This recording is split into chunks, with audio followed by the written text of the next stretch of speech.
I am Katie, a 29-year-old office worker, with an older brother named John, who is 3 years my senior. John has always been carefree, often appropriating things that belong to me and our parents for his own enjoyment. He would even coerce me into giving him my pocket money, only to spend it on himself. While our parents would get upset with his behavior, it was my father who was particularly furious when John took and broke a small model he cherished, a limited edition that was no longer available.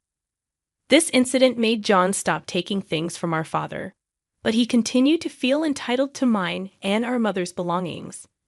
My mother was livid when he took her perfume and saturated the kids' room with its overpowering scent. Despite becoming subdued in front of our parents, John would still take my dolls and either destroy them or give away my toy accessories to his friends. Initially, I thought I had simply lost these items, until one day I discovered a disfigured doll in John's trash can that should have been in my room. Confronting him in tears, I found little sympathy from John, who argued that I was to blame for not taking better care of my toys.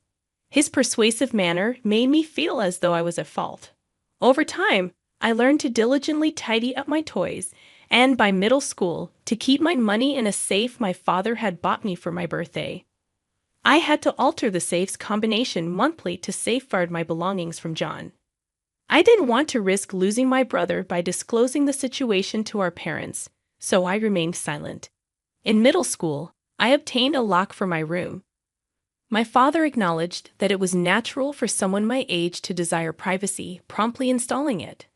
Though John appeared resentful in our parents' presence, I felt victorious.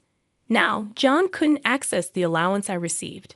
I hoped he would return the money he took, but he'd likely deny the occurrence. Besides, the exact amount he took remains unclear to me now.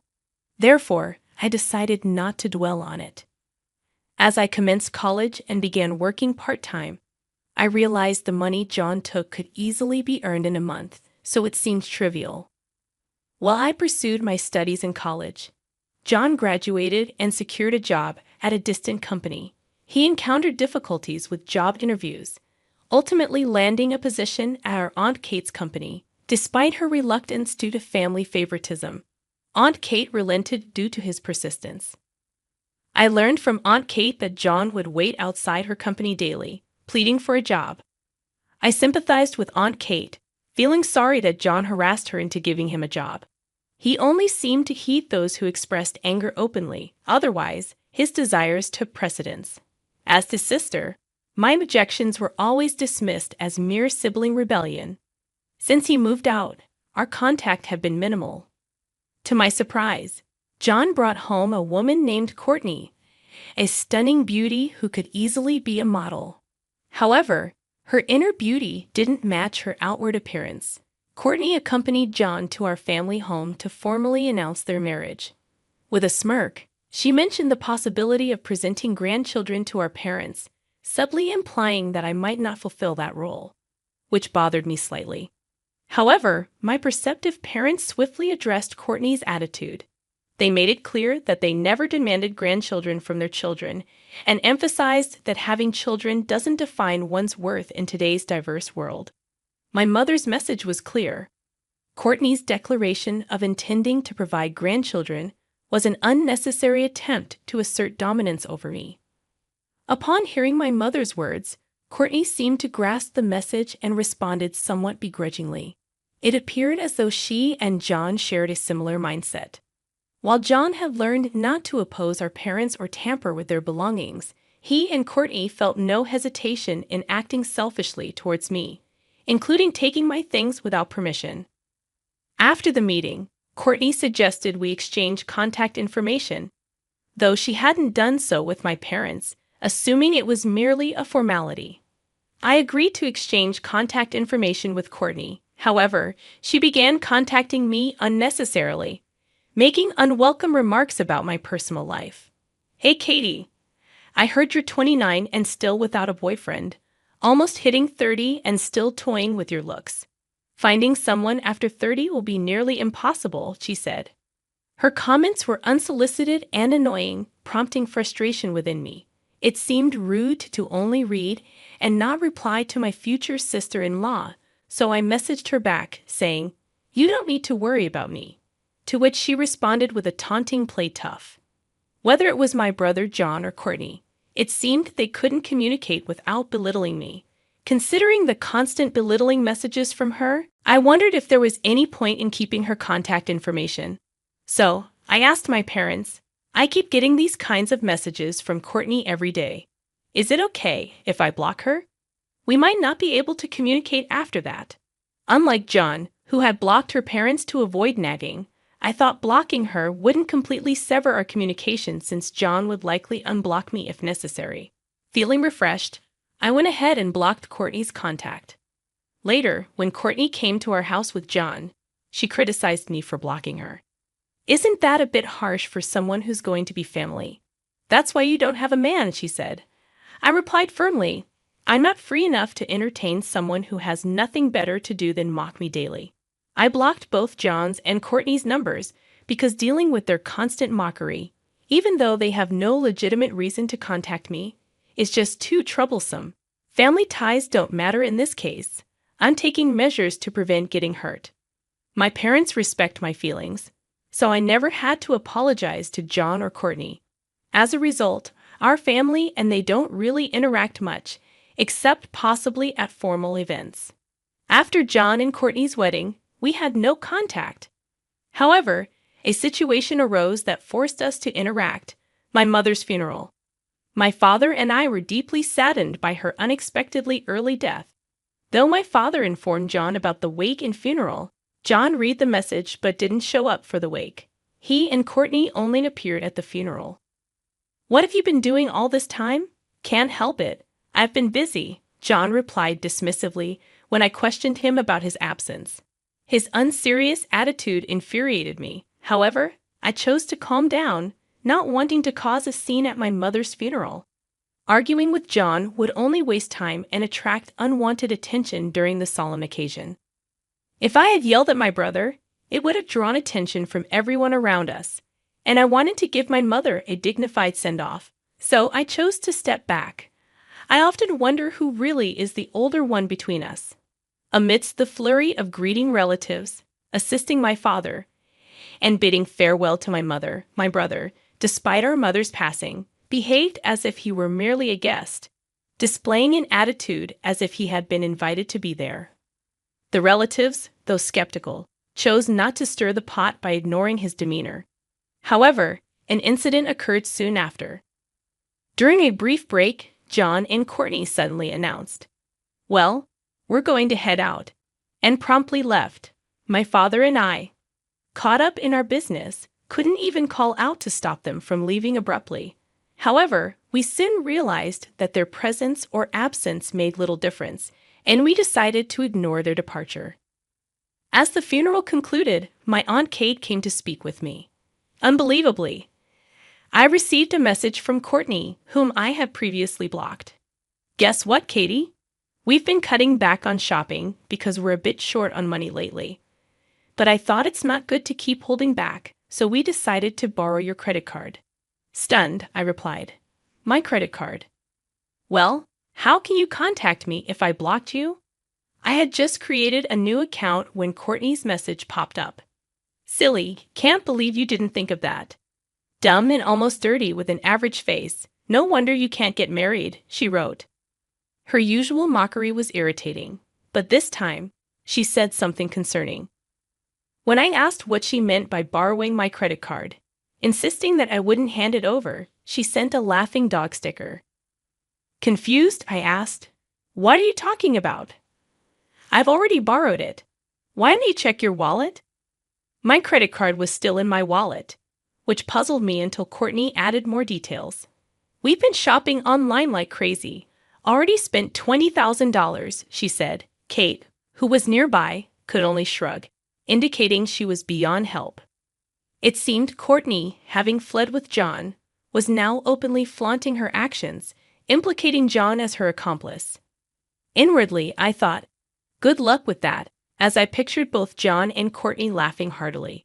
I asked Courtney, "Do you even know whose credit card this is?" Without seeking the real intent behind my question, Courtney replied dismissively, "What are you talking about?" Just wait, I'll use it even more. It appeared they were oblivious to the pit they were digging for themselves. Their lack of awareness astounded me, but it didn't take half a day before a frantic call came from Courtney. Picking up, she blurted out, "Hey, your credit card stopped working." Thinking she still believed it was my credit card. I couldn't help but silently consider her foolishness. However, I responded firmly, "Well, it makes sense that the real owner of the credit card would have it stopped immediately, doesn't it?" Confused, Courtney asked, "What do you mean, the real owner?" "You're the owner, so why is it real?" "Didn't you understand what I just said?" I urged her to check the name on the credit card properly. After my insistence, Courtney finally checked the name on the card, and from the other end, I heard her surprised voice, "Kate Owen, could it be?" Since my name is Katie Owen and my aunt's name is Kate Owen, our names differ by just one character. Courtney must have mistaken Aunt Kate's card for mine. It seemed Courtney never considered she could mistake the card for someone else's, given her limited interaction with other relatives. Yes, that's right. Kate Owen is our aunt and also the president of the company where my brother John begged on his knees to be employed. John and Courtney had unwittingly picked a feud with the president of the company John had desperately sought employment from. The gravity of their mistake was clear, even to Courtney, who was clearly panicking over the phone, forgetting. I was on the line when she called out, John, this credit card says Kate Owen. It's not the sister. It's the aunt. What do we do?" But John's response was unbelievable. "Ah, messed up there, but Aunt Kay has no children, and I'm the only relative working at her company. I'll probably inherit it anyway, so she'll cover this expense, no problem." This was heard by Aunt Kate as well, because the call was on speakerphone. Taking my phone, Aunt Kate said, "Who said you're the successor? I plan to choose the next president based on merit, and I'm nowhere near retirement. Who would entrust the company to someone who can't even handle their job?" Caught off guard by Aunt Kate's sudden interjection, John explained, "What? Why is she? Hey, Courtney, why didn't you tell me Aunt Kate was there? I thought Katie was the only one on the call." Perhaps John thought anything he said would be excused if only I were listening. However, being close to my aunt, I would have shared everything with her. "You'll be informed of your punishment later, and you'll repay every penny you've squandered in full. And if you complain, I'll get a lawyer ready. Just you wait." Aunt Kate ended the call. Despite John's desperate pleas for employment at her company, he had caused a significant mess, as expected. Kate demanded repayment of the misused funds from John and Courtney, claiming they had spent $20,000. Their lack of savings meant they had to borrow to settle the debt. Even then, John and Courtney's plea, "We'll pay in full, so please don't fire us," showed their failure to grasp their situation. Smiling, Kate said, "I have the perfect job for you," and managed to transfer their debt to someone else, rumored to be a wealthy individual looking for servants. Curious, I once asked Aunt Kate what became of them, but her smile made me too afraid to probe further. Some things are better left unknown after all. Despite these incidents, thanks to Aunt Kate's indifference, my mother's funeral was concluded peacefully, and we could send her off properly. Now I find solace in thinking John and Courtney are somewhere out there, hopefully reflecting on their actions. I'm Katie, a 29-year-old office worker with an older brother named John, who is 3 years older than me. Throughout our childhood, John was carefree, often appropriating our belongings for his amusement. Despite our parents' frustration with his behavior, he continued taking things, even coercing me into giving him my pocket money, leaving me with nothing. Dad was particularly furious when John broke a limited edition model from his hobby collection. Though this incident made him refrain from taking Dad's belongings, he still felt entitled to mine and Mom's possessions. Mom was livid when John used her perfume to overpower the kids' room with its scent. Even though John became subdued in front of our parents, he continued his mischievous acts when they weren't around. He would either destroy or give away my toys, convincing me it was my fault for not taking better care of them. One day, I discovered a disfigured doll in John's trash can that should have been in my room, leading to a tearful confrontation. However, he deflected blame, arguing that it was my responsibility. To cope with his actions, I learned to diligently tidy up my toys, and by middle school, started using a safe my father gifted me to protect my money. Monthly changes to the combination became a necessity to shield my belongings from John. Despite my desire to maintain family harmony, I decided to keep quiet about the situation. In middle school, my father installed a lock on my room, assuring me that privacy was normal for someone my age. John, though resentful, couldn't access my allowance anymore. While I wished for him to return the money he took, I knew he would deny it, and the exact amount remained unclear. As I entered college and started working part-time, I realized the money John took could be easily earned in a month, making it seem trivial. Meanwhile, John struggled with job interviews and ended up working at our Aunt Kate's company, thanks to his relentless pursuit despite her initial reluctance due to family issues.